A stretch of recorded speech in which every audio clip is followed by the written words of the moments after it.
नमस्कार दोस्तों, जय श्री श्याम। जैसा कि आपने थंबनेल देखा है, आज की वीडियो में हम डिस्कस करेंगे। आपने अगर Motilal Oswal mid cap fund में निवेश कर रखा है तो आपने देखा होगा अभी के टाइम में जो मार्केट में करेक्शन देखने को मिल रहा है। अगर मिड कैप कैटेगरी की बात करें तो इस फंड में ज्यादा गिरावट हमको देखने को मिल रही है। तो सर ऐसा क्यों हो रहा है, इसका एक्चुअल रीजन सर क्या हमारे सामने आ रहा है, इस पे कंप्लीट डिस्कस करेंगे। आज देख लीजिए, हमारे जो एक सब्सक्राइबर है उनका भी इसी तरीके का कमेंट आया है कि sir Motilal Oswal mid cap fund ने अपनी जो होल्डिंग है वो काफी ज्यादा चेंज कर दी है, होल्डिंग कम कर दी है और यहाँ पे सर गिरावट भी हमको ज्यादा देखने को मिल रही है। तो सर क्या रीजन हो सकता है, कंप्लीट रीजन आज की वीडियो में आपको पता चल जाएगा। बस छोटा सा वीडियो है, पूरा वीडियो वॉच करना, सब कुछ आसानी से आपके समझ में आने वाला है। सबसे पहले से देखो, अभी चल रहा है जुलाई, हम चलेंगे एक महीने पीछे की तरफ। यहाँ पे अगर हम देखें 30 जून 2025, तो यहाँ पे अगर हम होल्डिंग्स देखें तो मोतीलाल ओसवाल मिड कैप में जो फंड मैनेजर हैं उनने जो हमारा पैसा निवेश कर रखा था टोटल स्टॉक मार्केट में, वो 33 स्टॉक्स में आप हमारा पैसा निवेश कर रखा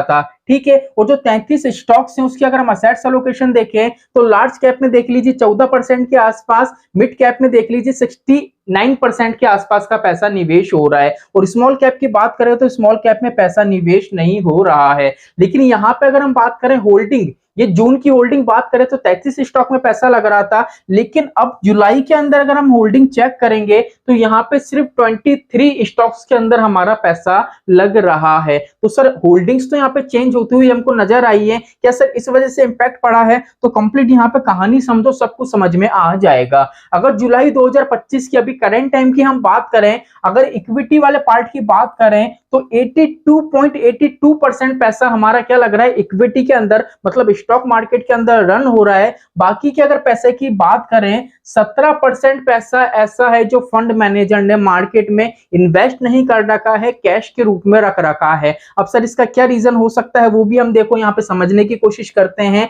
लेकिन अभी के टाइम में अगर हम इसकी असेट्स एलोकेशन देखते हैं तो लार्ज कैप के अंदर जो डोमेस्टिक स्टॉक्स हैं, डोमेस्टिक इक्विटी का जो पार्ट है उसमें यहाँ पे जो पैसा निवेश हो रहा है 83.37%। अब डोमेस्टिक इक्विटी का मतलब यहाँ पे ये है कि यहाँ पे लार्ज कैप के जो स्टॉक्स लिए गए हैं ना, उसमें जो वेटेज है, उसमें जितने भी निवेश कर रखा है वो सिर्फ इंडिया के जो ट्रेडर्स होते हैं उनने ही यहाँ पे निवेश कर रखा है। जो फॉरेन कंट्री के इन्वेस्टर्स हैं, जो FII होते हैं, उनका यहाँ पे किसी भी तरीके का वेटेज नहीं है। ये चीज समझ में आ गई। मिड कैप में 16% पैसा निवेश हो रहा है और स्मॉल कैप में 6%। अब ये फंड हमारा मिड कैप कैटेगरी का फंड है, सबसे ज्यादा जो पैसा निवेश होना चाहिए था 65% के आसपास, वो मिड कैप में होना चाहिए था, लेकिन मिड कैप में ना करके यहाँ पे पैसा निवेश करा है लार्ज कैप में, वो भी कितना 83%। अब यही अगर हम बात करें जून की, तो जून में देख लीजिए लार्ज कैप में 13% था, मिड कैप में 69% था, और अभी के टाइम में देखें तो काफी ज्यादा चेंजेस यहाँ पे हो गए हैं।